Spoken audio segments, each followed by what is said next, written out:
आज हम एक और सूत्र पर विचार करते हैं। क्या मिट्टी घड़े में गलती है कि घड़ा मिट्टी में गलता है? यानी मिट्टी को घड़े में भरा जाता है कि मिट्टी में घड़ा भरा जाता है? इस बात पर हम जानते हैं। लोना कहता है कि मिट्टी तो घड़े में भरी नहीं जा सकती। क्यों? कि जब तक मिट्टी घड़े से नहीं जुड़ती है, जब तक मिट्टी घड़े में नहीं भरी जा सकती है, यानी घड़े में नहीं डाली जा सकती है। और जब मिट्टी घड़े से जुड़ जाती है, तब मिट्टी भी जब घड़े में भरी जा सकती है। परंतु सच है कि मिट्टी घड़े में नहीं डाली जाती है, मिट्टी किसी और में ही डाली जाती है और घड़ा मिट्टी में डाला जाता है। हमारा घड़ा है उसको हम मिट्टी में डाल सकते हैं, यानी माटी में डाल सकते हैं। मिट्टी में घड़ा डालने का ये मतलब नहीं है कि जमीन पर मेल दिया तो मिट्टी में घड़ा डल गया, ये मतलब नहीं है। मिट्टी का अस्तित्व है और घड़े का कोई अस्तित्व नहीं है, क्योंकि मिट्टी दो आंखों से देखी जाती है और घड़ा दो आंखों से देखा नहीं जाता है, सिर्फ घड़े को जाना जाता है।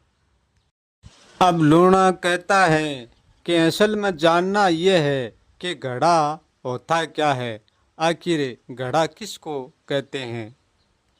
घड़ा हम कहते हैं जो हमारा खाली स्थान दिखता है। वैसे ये स्थान नहीं है, बिल्कुल खाली है। उस खाली स्थान को हम घड़ा कहते हैं।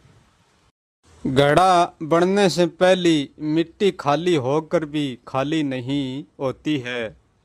जब घड़े का कर्ता मिट्टी का घड़ा बनाता है, तब मिट्टी में घड़े को कैसे डालता है?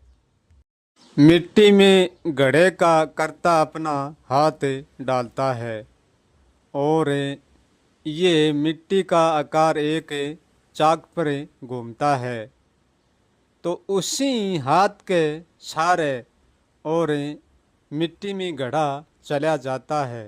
जैसे जैसे चाक घूमता है, वैसे वैसे ही घड़े में खालीपन भरा जाता है।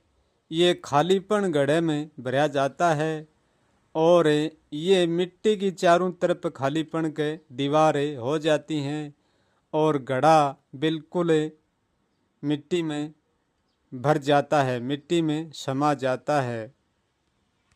मिट्टी अपना स्थान देती है खालीपन को और खालीपन घड़े में भर जाता है। खालीपन का नाम घड़ा है और जब भी घड़ा बनाते हैं तो घड़े में हम खालीपन ही भरते हैं और हम हर पल घड़े की दीवार को काम नहीं लेते हैं, हर पल हम खालीपन को काम में लेते हैं और उस घड़े में हम मिट्टी का सब कुछ भर सकते हैं। जब हमारा घड़ा टूटता है, जब घड़े की सारी मिट्टी वापस मिट्टी में मिल जाती है, हमारा घड़ा मिट्टी से अस्तित्व खो देता है। जब घड़ा मिट्टी में होता है तो वो अस्तित्व में होता है और टूटने के बाद मिट्टी का अस्तित्व घड़ा खो देता है और वो अपने अना अस्तित्व में स्थिर रहता है। जो खाली में घड़े का स्थान था और जब घड़ा टूट गया, जब जो खाली है वो बिल्कुल खाली है, उसमें घड़ा नहीं है तो और भी कुछ नहीं है, जो खाली है वो बिल्कुल खाली है, उसमें कुछ भी नहीं होता।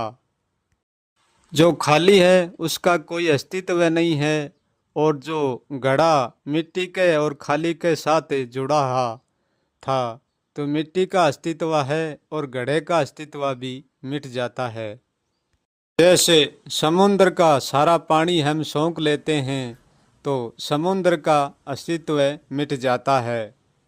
जैसे खाली कोई हमें खाली से खाली कर लेंगे तो फिर उसमें कुछ नहीं बचता।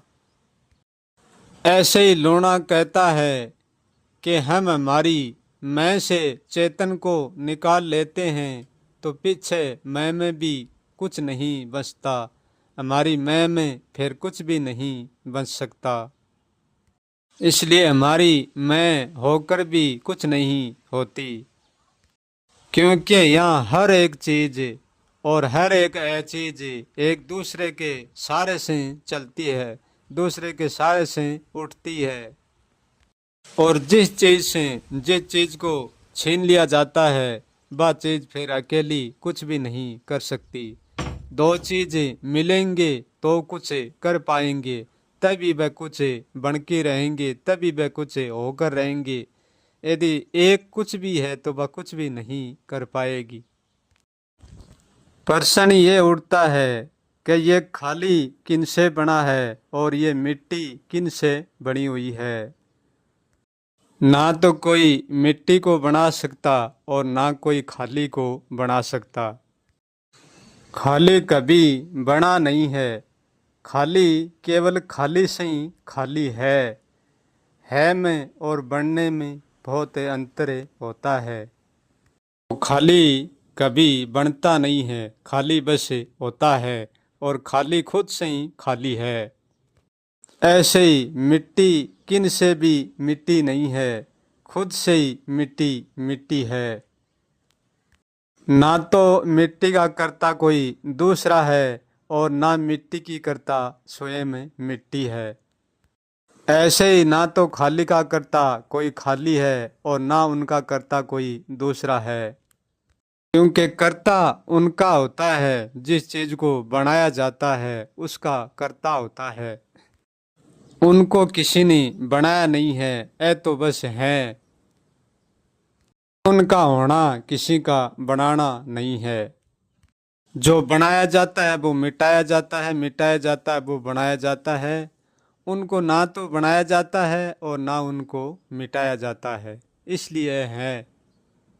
ये सदा है और ये अनंत है, ये शुरू से है, ये प्रथम है। उनका होना ही सब कुछ है और उनका न होना भी सब कुछ है।